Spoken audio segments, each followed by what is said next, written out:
그들의 발을 씻으신 후에 옷을 입으시고 다시 앉아 그들에게 이르시되 내가 너희에게 행한 것을 너희가 아느냐?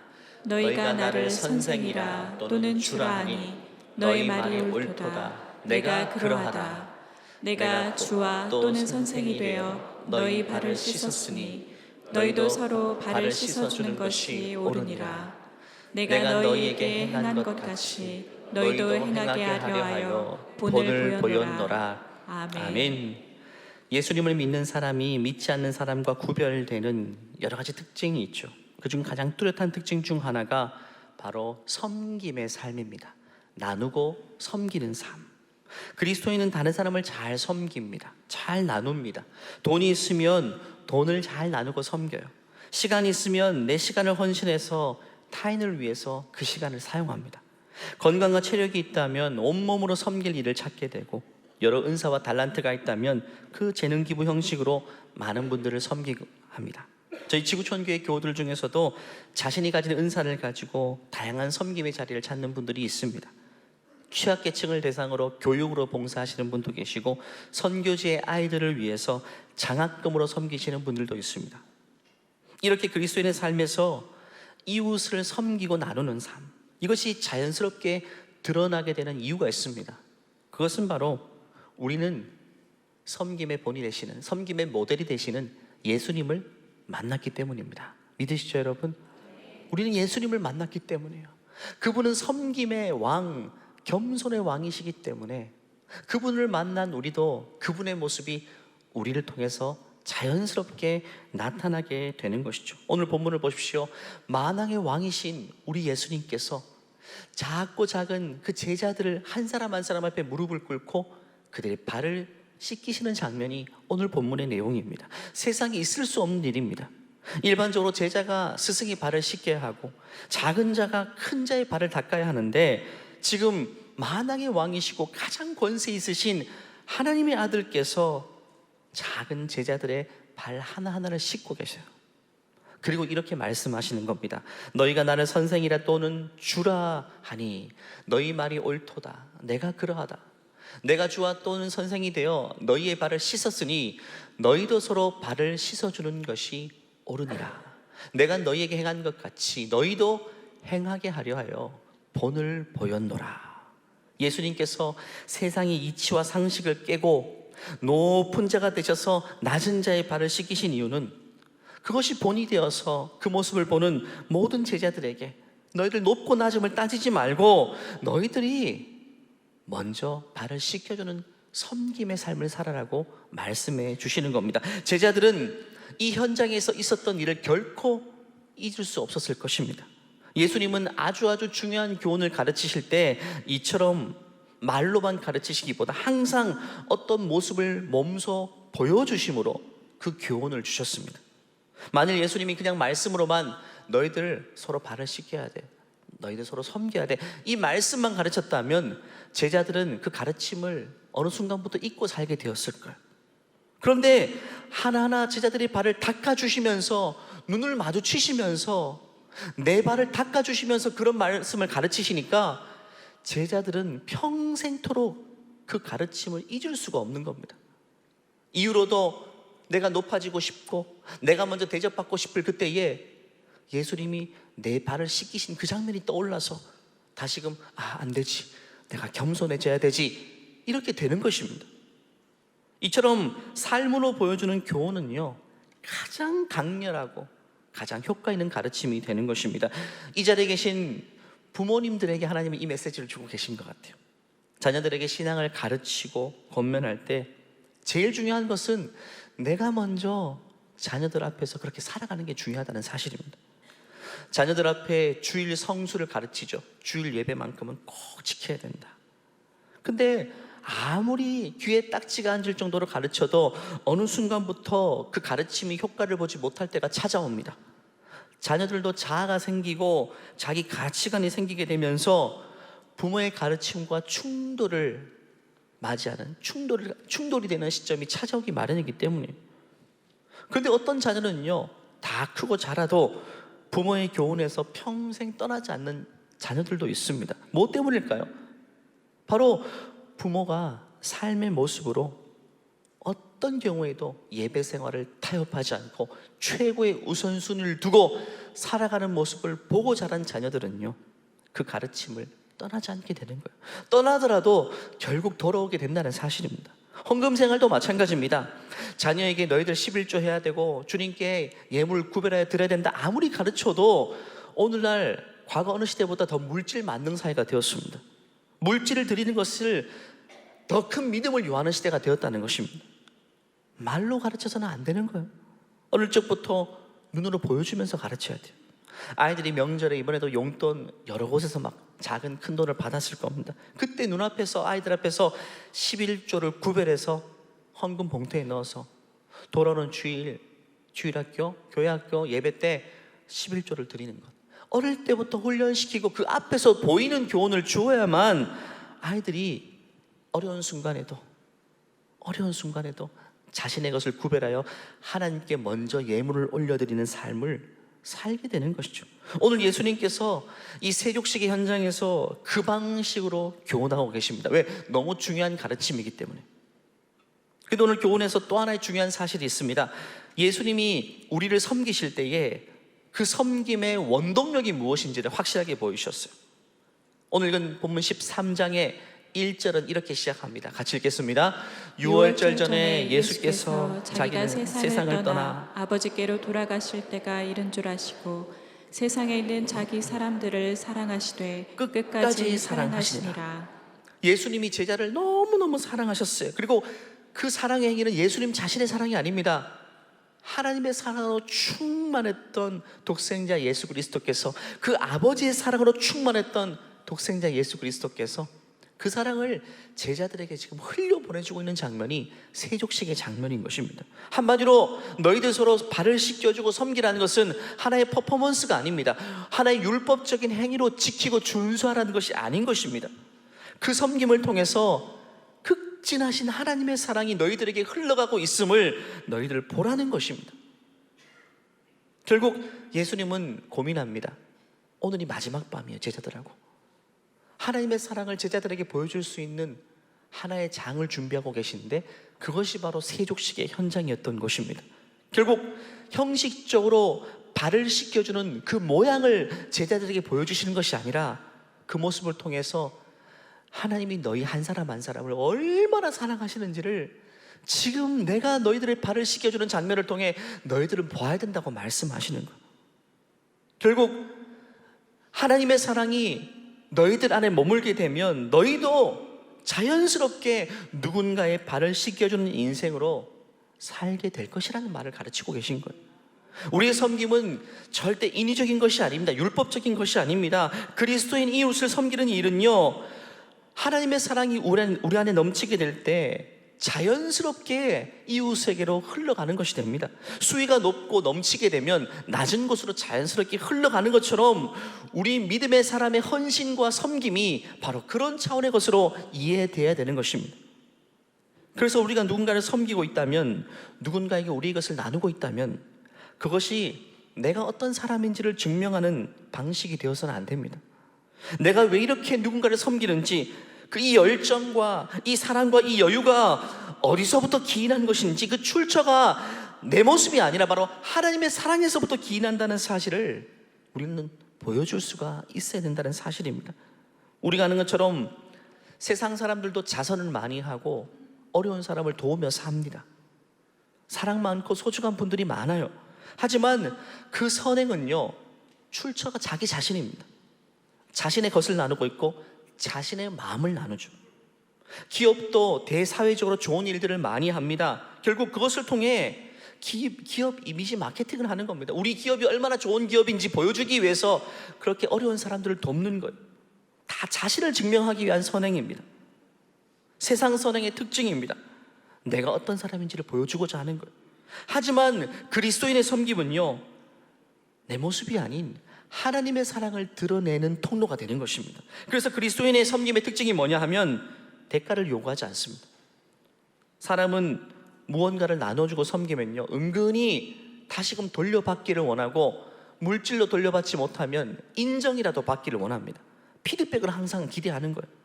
하지만 그리스도인의 섬김은 애초에 나의 것을 나누는 것이 아니라 내 안에 계신 하나님의 사랑이 흘러 넘친 것이기 때문에 그냥 그것이 나에게로 다시 돌아오지 않더라도 또 다른 누군가에게 흘러가면 그것이 주의 법을 이루는 것이 되는 것이죠. 그래서 그리스도인의 사랑의 빛은 그 당사자에게 갚지 않아도 되는 거예요. 또 다른 제3자에게 흘러가면 그것이 아름다운 선순환이 되는 것입니다. 저도 청년 시절에 저를 도와줬던 수많은 분들이 계십니다. 그분들에게 일일이 그 사랑의 빛을 갚지 못했습니다.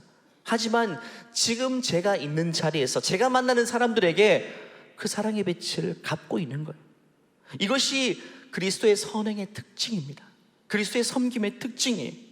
왜? 내 것을 나눈 것이 아니라 하나님의 사랑을 흘려보낸 것이기 때문에 다시 나에게 돌아오지 않더라도 또 필요한 사람에게 흘러가면 그것이 하나님 나라가 확장되는 방식이 되는 것입니다. 근데 안타까운 것은 그리스도인들 가운데서도 세상 방식으로 누군가를 돕는 사람이 있어요.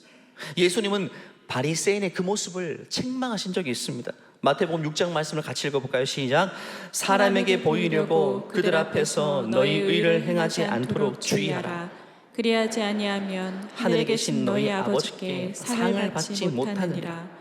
그러므로 구제할 때에 외식하는 자가 사람에게서 영광을 받으려고 회당과 거리에서 하는 것 같이 너희 앞에 나팔을 불지 말라. 진실로 너희에게 이르노니 그들은 자기 상을 이미 받았느니라. 너는 구제할 때에 오른손이 하는 것을 왼손이 모르게 하여 내 구제함을 은밀하게 하라. 은밀한 중에 보시는 너희 아버지께서 갚으시리라. 아멘. 바리새인들에게는 그 속에 하나님의 사랑이 애초에 없었습니다. 그 사랑이 그들에게 경험되지 않았어요. 그런데 그들은 선행을 했단 말이죠. 왜 했냐면 자기 자신을 위해서입니다. 왜? 누군가를 돕는 것은 율법에서 정한 것이기 때문에, 율법을 지켜야 좋은 사람 되기 때문에 결국 자신을 증명하는 방식으로서의 선행을 했던 거예요. 그래서 누군가에게 좋은 걸 나눌 때 사람들을 주목시킵니다. 나팔을 불어서 사람들 다 보게 한 다음에 그렇게 공개적으로 선행을 한 겁니다. 결국 이겁니다. 우리가 먼저 하나님의 사랑이 내 안에 경험되지 못하면 우리가 하는 모든 행위는 나 자신을 증명하는 행위로 끝날 수밖에 없습니다. 하나님의 사랑이 내 안에 실시간으로 흘러 들어오지 않으면 우리가 아무리 좋은 일로 바쁘게 뛰어다녀도 그 모습을 통해 하나님의 사랑이 흘러가지 못한다는 것이죠. 그래서 바리새인들이 아무리 좋은 일을 하고 어려운 사람을 도와도 그 모습을 통해 사람들이 하나님이 나를 이렇게 사랑하시는구나 하는 사실을 아무도 깨닫지 못했던 거예요. 저분이 좋은 사람이구나, 이걸로 끝났던 것입니다. 여러분, 이게 정말 중요한 것입니다. 저도 교회에서 어려운 사람들을 돕고 구제할 때가 있어요. 제 돈으로 하는 게 아니에요. 구제 헌금으로 하는 겁니다. 구제 예산의 일정 부분을 가지고 봉투에 담아서 장로님이나 사무국장님과 함께 어려움 당한 분들 뵙고 기도해드리고 그 봉투를 건넵니다. 근데 대부분 안 받으시려고 합니다. 왜? 누군가에게 신세진다고 생각하기 때문에. 저는 확실하게 말씀드립니다. 이건 제 개인이 드리는 것도 아니고 사실 교회가 드리는 것도 아닙니다. 교회를 통해서 하나님께서 집사님께 드리는 겁니다. 하나님의 사랑이 집사님에게 흘러가는 것이니까 이거는 꼭 받으셔야 됩니다. 제가 빚만 하는 게 아닙니다. 실제로 그렇습니다. 교회가 돈이 많아서 구제하는 게 아닙니다. 하나님은 교회를 통해서 지금도 어려운 분들에게 당신의 사랑을 흘려보내고 계신다는 거예요. 하나님의 사랑을 받는 것이기 때문에 받아야 돼요. 그걸 거부하면 교만한 겁니다. 하나님의 사랑은 누구라도 넘치게 받아야 돼요. 가득 찬 사람은 없습니다. 더 받고 더 받고 또 받아야 돼요. 그렇기 때문에 그 사랑을 거절하는 것은 겸손이 아니라 교만인 거예요. 물질뿐만 아닙니다. 교회가 함께 어려움 당한 사람을 위해서 기도할 때 하나님은 그 기도를 통해서 결국 사람의 마음이 아닌 하나님의 사랑을 그에게 흘려보내신다는 사실을 기억해야 돼요. 우리는 반드시 기억해야 됩니다. 우리 그리스도인들이요, 교회 이름으로 하든 개인의 이름으로 하든 내가 누군가를 돕고 섬기고 있다면 반드시 내 이름이 아닌 하나님의 이름으로 해야 됩니다. 내 마음이 흘러가는 걸 넘어서 하나님의 사랑이 거기까지 흘러가지 않으면 그건 아무 열매가 없는 겁니다. 고작 나 자신을 증명하는 것밖에 안 된다는 것입니다. 하나님의 사랑이 아니면 그 영혼에게 궁극적인 도움이 되지 못합니다. 열매가 없다는 것입니다. 저희 집은 명절 바로 직전에 이사를 했습니다. 이사하고 집 정리하고 첫날 밤을 보내는데 그냥 너무너무 뭉클하고 가슴이 벅찼습니다. 우리가 어찌 이 서울에서, 전 지방 사람이잖아요, 이 아름다운 초소에서 누울 자리가 있고 교회에서 이렇게 은혜를 베풀어 주시고 자동차도 주셔서 타고 다닐 자동차도 있고, 우리 애들은 어릴 때부터 얘기해요. 아빠 우리 부자야 라고 묻거든요. 부자 맞다고. 우리가 제일 부자라고. 부족함 없이 하나님이 부어주십니다. 결국 성도 한 분 한 분의 마음이 모인 헌금이고 예물이고 또 교회를 통해 흘러오는 것이지만, 그게 제 입장에서 사람에 대한 고마움으로 끝나면 제 삶에 변화가 없어요. 하지만 하나님의 사랑이 그 손길들을 통해, 교회를 통해 내게 흘러 들어온다는 고백이 생기게 되면 제 삶이 변하게 됩니다. 여러분, 제 삶이 부유해지게 되고 제 삶이 메마르지 않게 되는 겁니다. 여러분, 사람의 손길을 통해 내게 도움이 흘러온다면 그건 여러분 하나님의 손길입니다. 경조사를 통해서 우리 교우들끼리 서로 돕기도 하죠. 결혼을 하면 축의금 교우들의 손길을 통해 받기도 하고, 어려운 일 받았을 때 조의금을 받기도 하는데, 그게 그냥 어떤 성도 서로 간에 정을 나누는 그 정도로 끝나면 아무 일도 일어나지 않습니다. 하지만 그게 하나님의 손길인 거예요. 하나님의 사랑이 그 손길들 통해 내게 밀려온다는 사실을 나도 고백할 수 있어야 되고, 그걸 전하는 사람도 그 마음으로 전해야지만 그것이 서로에게 유익이 될 뿐만 아니라 그것이 생명으로 전해지게 되는 겁니다. 하나님의 사랑이 서로에게 흐르고 흘러서 그것이 모두가 부여해지게 되는 열매가 있게 되는 거예요. 교회 간의 사랑은요, 서로의 정을 나누는 그 정도의 수준이 아닙니다. 사람의 정은요, 영혼을 궁극적으로 변화시키지 못합니다. 여러분, 그 출처가 교회이든 개인이든 우리는 서로의 마음을 나누는 현장을 통해 하나님이 나를 얼마나 사랑하시는지를 생생하게 경험해야 돼요. 근데 오늘 본문 보니까 세족식이 있기 직전에 하나님의 사랑을 가로막는 존재에 대한 언급이 있습니다. 지지난주에도 말씀 나눈 것처럼 공중의 권세 잡은 데 사탄 마귀는 지금도 하나님의 사랑이 우리에게 흘러들어오지 못하고 장벽을 치고 있다는 거예요. 오늘 보면 13장의 1절 말씀 보면, 유월절 전에 예수께서 자기가 세상을 떠나 아버지께로 돌아갈 때가 이른 줄 아시고 세상에 있는 자기 사람들을 사랑하시되 끝까지 사랑하다 하면 넘치도록 사랑하셨다는 건데, 이 절에도 어떻게 언급합니까? 마귀가 등장하잖아요. 마귀가 벌써 하나님의 사랑이 폭포수와 같이 떨어지는 그 장소, 그 현장에서 마귀도 똑같이 역사하고 있는데, 시몬의 아들 가룟 유다의 마음에 예수를 팔려는 생각을 집어넣고 있습니다. 그날 밤 예수님의 사랑이 제자들에게 흘러 넘치고 있어요. 최후의 만찬의 자리는요, 하나님의 사랑이 폭포수처럼 뚝뚝 떨어지는 자리인데, 이상하게도 그 한 사람만큼은 그 사랑이 조금도 경험되지 않고 있습니다. 다 튕겨내고 있어요. 그 사랑비가 억수같이 내리고 있고 다른 제자들은 흠뻑 맞고 있는데, 온몸이 다 젖었는데 가룟 유다 한 사람은요, 한 방울도 젖지 않고 있습니다. 그 이유를 2절에서 이렇게 말하고 있잖아요. 다시 읽어볼까요? 마귀가 벌써 시몬의 아들 가룟 유다의 마음에 예수를 팔려는 생각을 집어넣었다. 가룟 유다의 마음에 마귀는 진작부터 역사하고 있어요. 지금 그 현장에서도 마찬가지입니다. 장벽을 쳐버립니다. 그 사랑이 가룟 유다의 마음까지 흘러오지 못하도록 장벽을 치고 있네요. 성만찬의 자리와 세족식의 자리에서 예수님이 몸소 보여주신 사랑의 메시지가 가룟 유다에게는 하나하나 다 튕겨나가는 것이 됩니다.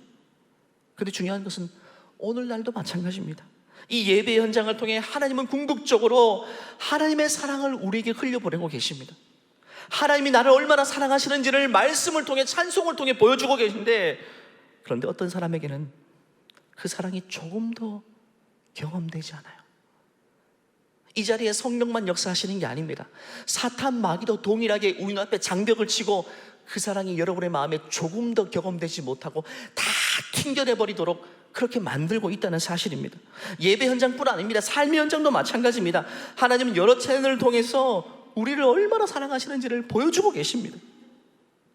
최근에 밤에 한번 걸어보시는 분들 아실 겁니다. 저도 어젯밤에 비가 살짝 그쳤을 때 걸었습니다.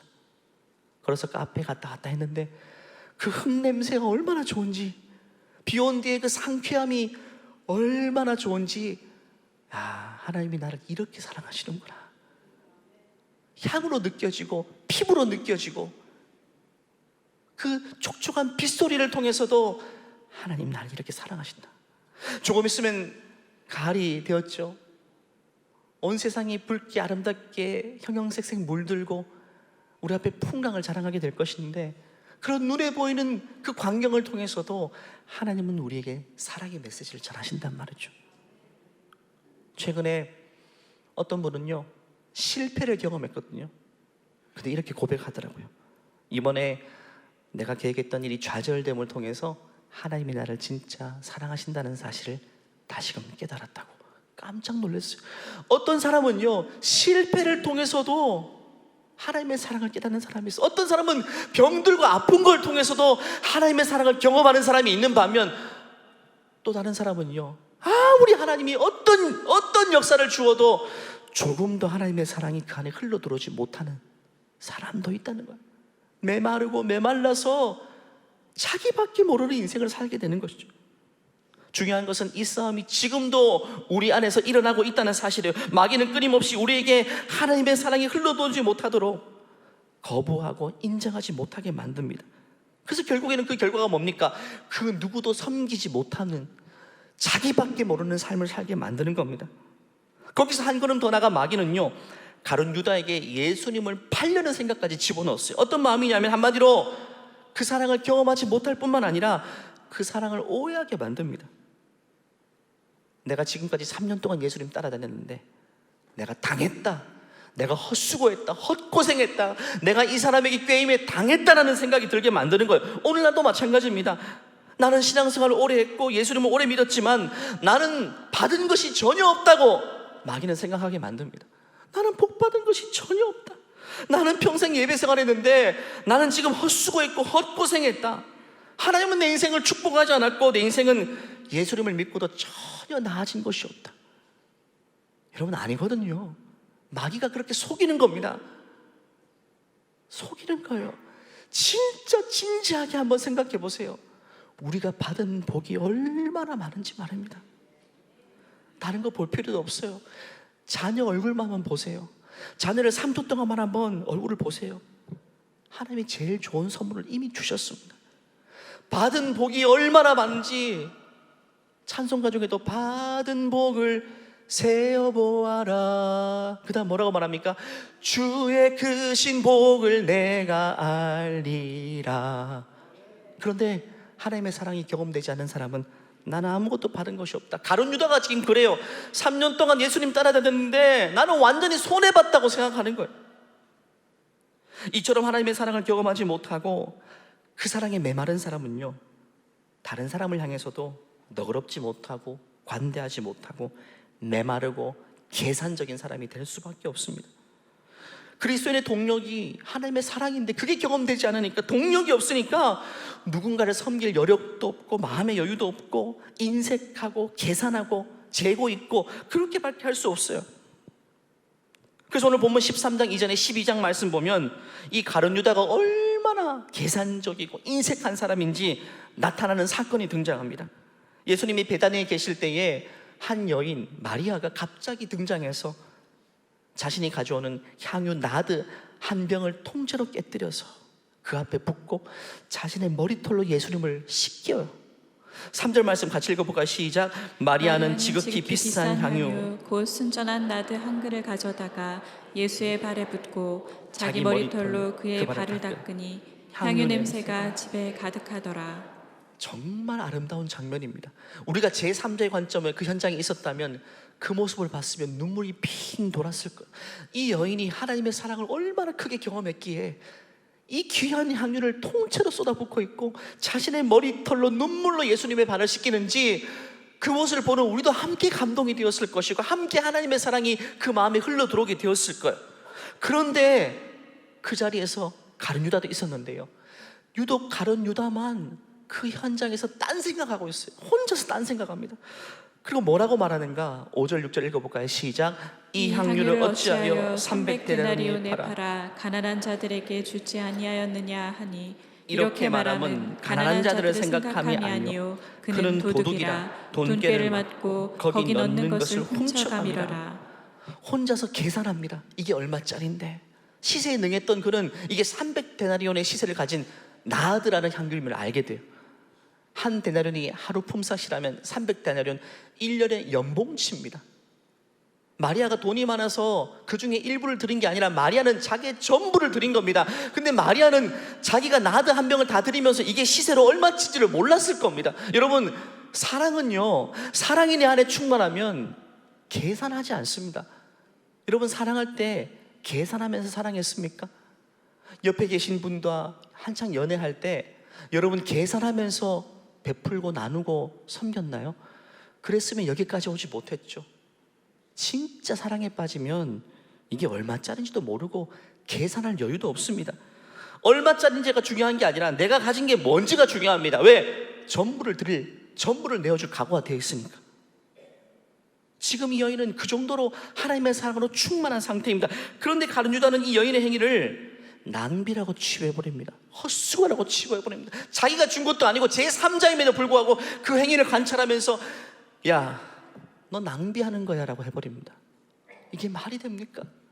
하나님의 사랑에 메마른 사람은요, 이런 반응을 하며 살아갈 수밖에 없습니다. 너 지금 낭비한 거야. 너 지금 바보 같은 짓을 한 거야. 이거 팔아서 가난한 사람 도왔으면 훨씬 더 많이 도와줬을 텐데 너 왜 이렇게 바보 같은 짓을 하냐고, 너 머리가 없냐고 말하는 거예요. 이거 계산이 안 나오냐고 말하는 겁니다. 이처럼 우리가 아무리 예배생활 하고요, 아무리 오랫동안 신앙생활을 해도 하나님의 사랑이 내 안에 느껴지지 않고 메마르게 되면 사람들이 교회를 위해 헌신하는 것 다 헛수고처럼 보입니다. 어떤 분은 이렇게 말해요. 교회 올 때 주차 봉사하는 분들, 땡볕에 참 수고한다. 그게 감동으로 와닿지 않습니다. 하지만 내 안에 하나님의 사랑으로 충만한 사람은 그렇게 누군가를 위해 섬기는 모습 보면 같이 감동이 되는 거예요. 저분 하나님의 사랑이 얼마나 넘치면 이 뙤양볕에 이게 비가 오는데 기쁨으로 웃으면서 누군가를 섬기고 있는가. 내 안에 하나님의 사랑이 메마르면요, 교회가 선교를 위해, 구제를 위해서 물질을 흘려보낼 때 저 진짜 아까운데라는 생각이 들어요. 진짜 아깝다. 계산하게 되는 거예요. 오늘 이 예배를 통해 우리가 다시금 하나님의 사랑이 우리 안에 메마르지 않게 되기를 바랍니다. 풍성하게 다시금 흘러들어오게 되기를 원합니다. 그리하여 해서 매 순간 그 사랑을 이웃과 지체들과 아낌없이 계산하지 않고 나누며 섬기며 사는 우리 모두의 삶이 되기를 간절히 축원합니다. 말씀을 마무리합니다. 예수님의 사랑을 경험한 사람은 그때부터 진짜 섬김을 할 수 있습니다. 요한복음 12장에 등장했던 나드 한 병을 다 주님께 올려드렸던 마리아의 모습이 대표적입니다. 하지만 그와 대조적으로 하나님의 사랑을 경험하지 못하는 인생은 지극히 계산적이고 자기밖에 모르는 사람이 될 수밖에 없어요. 그게 바로 가룟 유다로 대표되는 사람으로 오늘 성경은 소개하고 있는 것입니다. 여러분, 가룟 유다는 3년 동안 예수님을 따라다녔습니다. 시간으로 따지면 3년이라는 시간이 하루 24시간으로 계산하면 엄청나게 긴 시간입니다. 그런데 이 마리아라는 여인은 예수님과 접점이 별로 없어요. 별로 만나지도 못했습니다. 시간으로 따지면 이 가룟 유다 같은 케이스는 70년 동안 모태신앙이고 신앙생활 해온 사람이고, 이 마리아 같은 사람은 이제 교회 온 지 얼마 안 된 그런 사람이에요. 근데 예수님을 통해서 하나님의 사랑을 훨씬 더 많이 경험한 사람이 가룟 유다가 아니었고요, 나머지 11 대자도 아니었고 마리아, 이 여인이었다는 것입니다. 결국 우리가 믿음 생활 오래 하는 게 중요한 게 아닙니다. 예수님 주위를 수십 년간 맴돌고 있는 게 중요한 게 아니라 한순간이라도 예수님과 1대1로 마주하면서 그분을 통해 살아계신 하나님의 사랑을 경험하는 것이, 그것이 우리 인생의 가장 소중한 것입니다. 사탄은 지금도 우리로 하여금 하나님을 떠나게 하진 않습니다. 예배하는 현장에 오지 못하게 만드는 게 아닙니다. 이 자리에 앉아있긴 하지만, 수십 년째 앉아있긴 하지만 하나님의 사랑을 경험하지 못한 채 그저 주위를 맴도는 자로 무리이자 군중으로서 앉아있는 한 사람으로 머물게 만드는 것입니다. 하지만 우리 주의 성령께서는요, 아니죠. 하나님의 영이신 성령께서는 그 사랑이 우리 안에 부음받을 수 있도록 오늘도 지금 우리의 마음을 두드리고 계시고, 우리의 마음 가운데에 하나님의 사랑을 어떻게 하면 한 자락이라도 더 경험시켜 줄지, 그것으로 우리 안에 역사하시는 분이 바로 성령님이신 것입니다. 여러분, 떠나버리면, 아예 교회 밖을 떠나버리면 돌아오면 됩니다. 그런데 오히려 떠나지 않고 겉만 맴돌고 있는 것은 내가 문제가 있는지도 발견하지 못한 채 계속 그 자리에 머물러 있게 되는 최악의 상황인 것입니다. 사랑하는 여러분, 매주 예배를 통해 사랑하시는 주님의 음성을 들으시기를 바랍니다. 이 아름다운 가을의 삶의 현장 속에서도 임마누엘로 함께 하시는 주님을 만나고 그 사랑을 경험할 수 있는 우리 모두가 되길 간절히 바랍니다. 사랑의 바자회가 이제 코앞에 다가왔습니다. 우리가 받은 사랑을 지역 사회와 나눌 수 있는 소중한 자리입니다. 여러분, 인색하지 않았으면 좋겠습니다. 계산 많이 안 했으면 좋겠어요. 우리 자매선교회 국밥 팔고 뭐 팔 때 가격 책정할 때 계산하지 말았으면 좋겠어요. 얼마를 많이 남길 수 있는지, 그게 사랑은 아니거든요. 진짜 지역 주민들을 사랑한다면 그냥 공짜로 주자, 이렇게 될 수밖에 없어요. 많이 남기는 것보다 많이 흘려보낼 수 있는, 많이 헌신하시고 많이 나누시길 바랍니다. 그리고 바자회 티켓도 많이 구입해 주시기를 바랍니다. 우리가 그 모습으로 살아갈 때에 이를 통해 우리의 이웃들이 우리가 어떤 사람인지, 교회 다니는 사람 좋은 사람이다, 이게 아니라 하나님의 사랑을 경험하게 되는 현장이 사랑의 바자회가 될 것입니다. 끝으로 여러분, 마리아가 향유 한 병을 깨뜨렸죠. 그 액체는 예수님의 발을 타고 지면으로 흘러가서 금세 증발되어 버렸어요. 순식간입니다. 하지만 그 향기는 그 자리를 가득히 채우고 사람들 기억 속에 평생토록 남는 겁니다. 여러분, 향기는 평생 가요.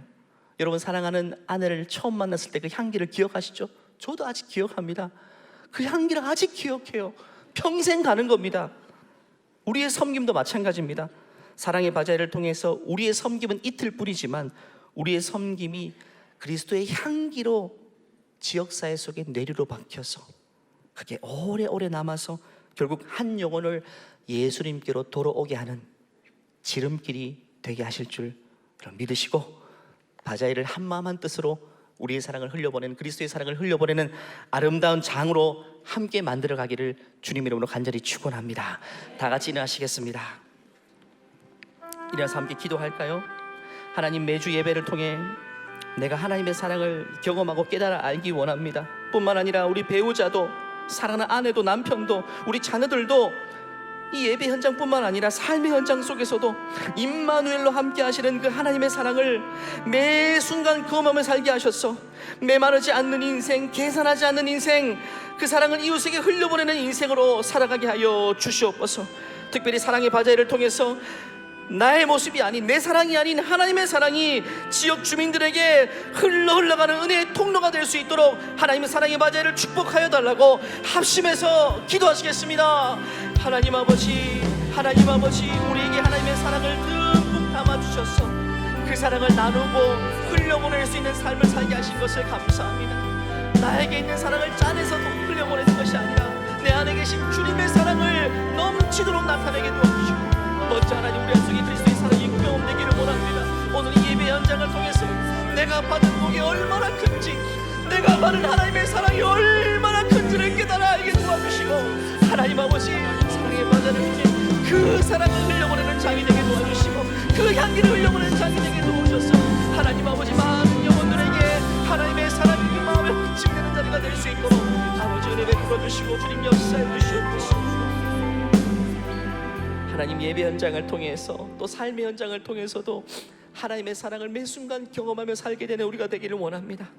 그 마음이, 그 사랑이 우리에게 부음받아서 하나님이 나를 이렇게까지 사랑하시는구나, 내가 하나님께 받은 복이 이렇게 많구나 하는 사실을 늘 날마다 순간마다 고백하며 살아가는 풍성함을 누리는 인생 될 수 있도록 우리를 축복하여 주시옵소서.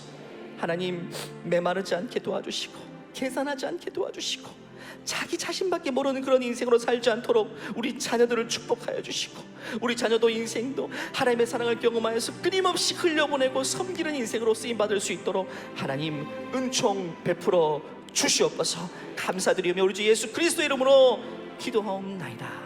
아멘. 메마르지 않고 계속 우리에게 흘려보내주시는 그 하나님의 사랑을 여러분 깨달아 안다면 우리 하나님께 영광의 박수 올려드리겠습니다. 하나님이 우리를 얼마나 사랑하시는지 이 시간 박수로 주님께 영광 올려드리겠습니다. 이 시간 이 찬양 고백할 텐데요, 찬양 부르시면서 하나님이 우리에게 주신 복이 얼마나 큰지를 하나하나 세어보면서 이 찬송 주님께 고백하기를 원합니다. 나의 평생엔 가장 복된 일은 내가 예수님을 만난 것이라. 나의 평생엔 가장 잘한 일은 내가 예수님을 주로 섬긴 것이라. 이 세상 살 동안 내가 걷는 길이 때론 험하여서 넘어질 때도 주의 강한 소리 나를 붙드시니 나는 예수님만 주로 섬기며 우리 두 손 들고 고백합니다. 나는 주를 섬기는 것에, 나는 주를 섬기는 것에 후회가 없습니다. 내가 걸어온 모든 시간 다 주의 은혜니, 내가 걸어갈 모든 날도 주만 섬기며 살리.